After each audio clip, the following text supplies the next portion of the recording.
Juste un petit vidéo pour voir comment qu'on... Ça, vous voyez, c'est la moto. Généralement, quand vous allez faire votre boucle ou autre, ça va être important de faire en sorte de ne pas se faire voler sa moto parce qu'on ne veut pas que ça décalisse notre budget, surtout si on est des backpackers sur un budget. Donc, on va juste voir les petites affaires de sécurité, là, comment mettre ça en sécurité. Comme vous voyez, là, le pied se met là, il est à gauche, on s'en crisse. Ce qui est important, premièrement, vous pouvez locker votre guidon. Donc, comment faire, c'est votre guidon, en premier, vous le mettez à gauche, quand même, extrême gauche. Comme vous voyez, là, il peut bouger, c'est genre, c'est un swing. OK, pour le locker, généralement, vous poussez sur votre clé. Comme vous voyez, là, je l'ai allumé, on le ferme. Fait que là, il est à off, on, off. Puis là, comme vous voyez, on ne peut pas le ramener vers la gauche. Ce qu'on fait, c'est qu'on pousse, puis là, on peut le ramener à gauche. OK, il passe à gauche. OK, cool. Là, quand vous allez avoir le petit clic, vous pouvez l'enlever. Comme vous voyez là, le guidon est serré. Excusez, il est barré.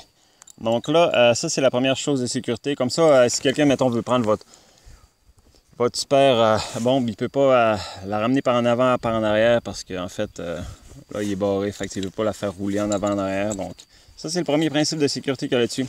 Deuxième, c'est ça. Comme vous voyez là, ici, je peux mettre la clé. Blablabla. Là, on fait juste monter ça. Une fois que c'est mis comme on va, on ne peut pas le redescendre. Puis à partir de là, ben, comme vous voyez, l'entrée de la clé est barrée. Donc, généralement, comment on fait pour l'enlever? Ça va être vos deux moyens. Ça l'évite que quelqu'un parte même quand il n'y a pas de clé dedans. Ça l'évite de mettre la clé dedans. Donc, généralement, là, c'est quand même assez simple. Vous voyez, votre clé ressemble à ça. Vous avez tout le temps cette petite affaire de plastique-là, qui est en fait, là, il dépasse un peu. Il y a une petite forme toujours assez unique, là. Vous allez voir le fit dans ça.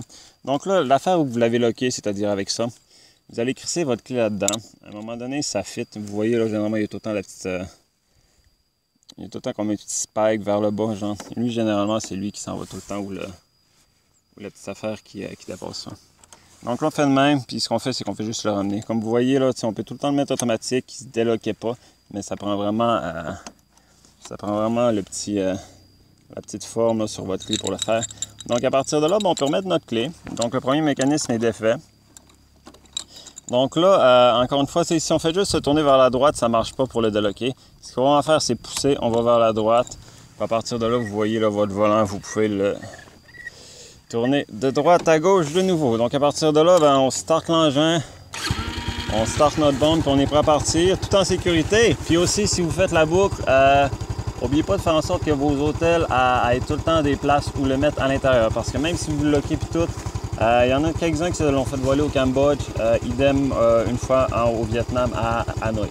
Donc à partir de là, je vous dirais, faites tout le temps en sorte qu'il soit à l'intérieur, loquez quand le monde dorme, puis c'est pas mal ça. Généralement dans les hôtels que j'ai suggérés ici haut, les 3 fois sont loqués. Une fois dans la maison, dans le lolo, la première aussi dans la maison, bloqué avec une barrière. Puis la troisième journée, en le mettant dedans. Donc à partir de là, c'est pas mal ça. Ça, c'était les principes de sécurité. Toujours le faire sur votre moto pour être sûr de ne pas être obligé de payer la moto. Puis comme je vous dis, là, une petite sécurité additionnelle, c'est toujours de le mettre à l'intérieur d'une propriété où c'est barré durant la nuit. Donc c'est pas mal ça. Et j'allais foutre mon kebab. Yo!